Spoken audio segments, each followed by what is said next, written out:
I didn't know what to expect going into the demo, but after playing it, I think I'm probably gonna end up copping this day one.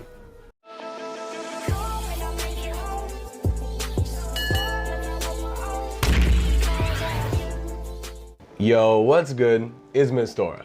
So Forspoken was looking to be pretty dope from all of its pre-release media, like its trailers and whatnot, even though I didn't really know how to feel about the game myself overall. So when I saw that a demo was coming out, I was legit surprised and excited. I feel like demos are increasingly rare nowadays as opposed when I was growing up, and I always appreciate being able to get my hands on one, as I love to be able to try out a game before I end up buying the thing. And after having played the demo, like y'all saw at the beginning of the video, this game is now a day one purchase for me. I really enjoyed this small but fun look into the game and what it's gonna end up being like. It isn't perfect, and I'll talk a bit about some of the issues I have with it as well later on in the video, but overall, at least, from the demo, my impressions of the game are really solid. Real quick though, I do understand that this game and the demo are divisive to say the least, It seems decently split on people who liked it versus those that didn't. So remember that these are just my opinions and you do not have to agree with me. With that being said, this video isn't really going to be all that structured like some of the full reviews that I do on this channel. It's just me talking about my impressions from the demo, mostly things I liked and a few things that I didn't in no particular order. So let's get it.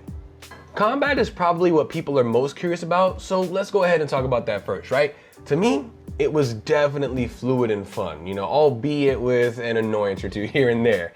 That being primarily the camera and how hectic things can get when you have an encounter that has tons of enemies in it. I am gonna talk a bit more about that later, but I can tell you that once you start to zone in and you get your own flow going in combat, it does start to feel amazing. Once I started to get the hang of things, combat started to feel smooth, expressive, and overall just a lot of fun. Although it can feel a bit overwhelming and somewhat easy to get lost in with all the options and spells that the game throws at you out the gate. But I'm gonna assume that that's just because the demo throws us in with, Frey already knowing a bunch of, various different types of magic, as opposed to when the full game releases, I assume it's going to be much better, as I'm imagining we won't start out with all these options, so it's going to be much easier to learn the full groove of combat as we're going to gradually unlock things, as opposed to how it is in the demo with us already knowing like well over a dozen spells.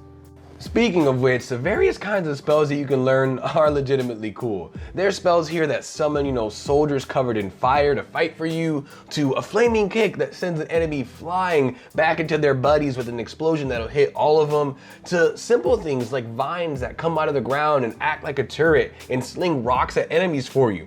All, like I said, legitimately cool stuff here, and with my favorite element being water from like a fantasy perspective, like an Avatar: The Last Airbender and any other, fantasy system that has elemental powers. I can't wait to see what they do with the water and ice spells in this game and what it's gonna be like. Since the fire spells are just done so well here, I can only imagine the water spells are gonna be really dope as well. I didn't mess around with the earth spells all that much, to be honest, as the fire just seemed so much more fun, but from what I did play of it, I liked the spells, especially the ultimate. It was really cinematic. Customization, at least from what we were shown in the demo, also seems pretty dope, with there even being like nail customization, which I thought was really cool, as I haven't really seen something like that from a game, at least not that I can remember. So Frey can customize the sets of nails on each of her hands that she has, and it changes how they look as well as affecting her stats and how some of her spells are going to behave a little bit. And I liked the cape customization as well. At first I was just picking what looked best without even paying attention to stats, which is honestly my approach in RPGs as well. It's always drip over function for me, and it's probably how I'm going to end up playing the full game too when it does come out. But it looks like the gear is going to be a part of customizing Frey to make her as powerful as you'd like to.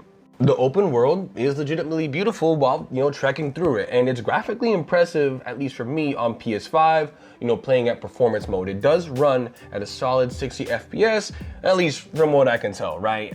It does feel a bit empty, I would say, but I'm hoping that's just because it's a demo. The creators even made a statement saying that the side quests that we play in this demo are not in the full game. These are just side quests for the purpose of showing off the game and what it's like to us. So, you know, with how nice everything looks and the game not being held back by last gen consoles, it would really be a shame to not be able to explore like some really populated areas like cities, you know, with the parkour that we get here.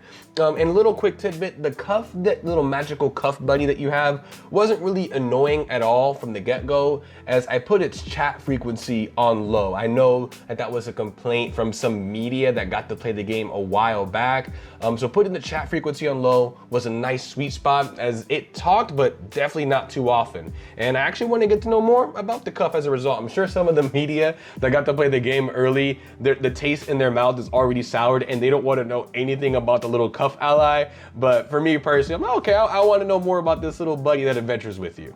Next, let's go ahead and talk about, you know, parkour and the movement system in general in this game. And I won't lie, the parkour system, it's really simple, right? It's incredibly simple. It's just a button press to really do anything with parkour in this game. But I will say, while simple, it also feels really good to navigate the world with, right? I don't know, I can't really describe it. It just feels really satisfying to use the parkour in this game. It feels zippy. I guess the word I would say, it feels really zippy to navigate this world with. I'm of the mind that not every system in a video game needs to be incredibly, you know, complicated to be satisfying. And here it is.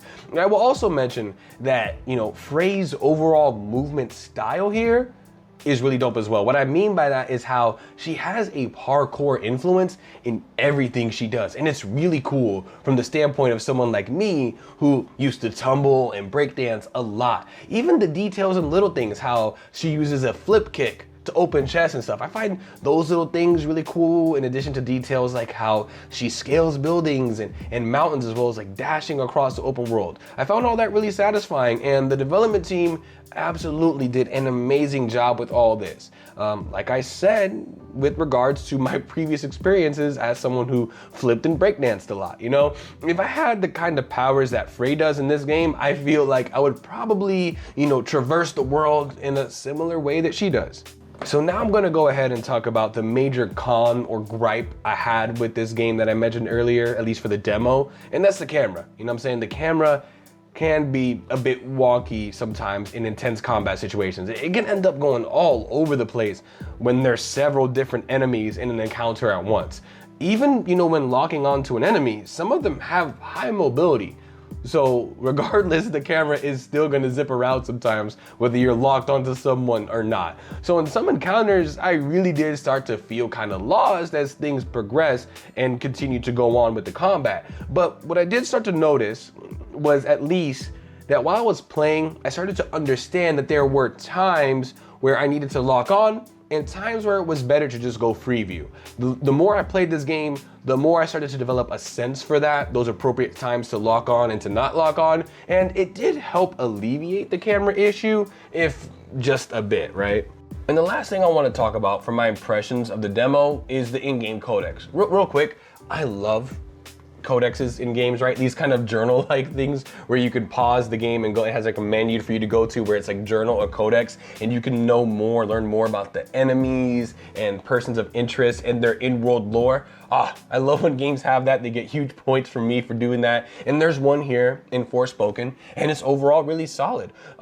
It's hard, a little bit difficult to understand some of the codex entries, right? Because the game kind of just throws us in. There's an intro cutscene that explains things a little bit, but for the most part, we're just kind of thrust into this world because it's just a demo, it's not the full game. So understanding the full codex entries without all the context, kind of can't do that. But overall, the codex here is mad solid. And me personally, I love the UI in this game, but I can absolutely see how it's gonna be a bit much for some people. It's definitely not gonna be everyone's cup of tea, because it is not a simple UI, to say the least. It's definitely a little over the top, but that's what I personally like about it. I like its aesthetic and I like how it looks, but it's definitely not gonna be to everyone's taste.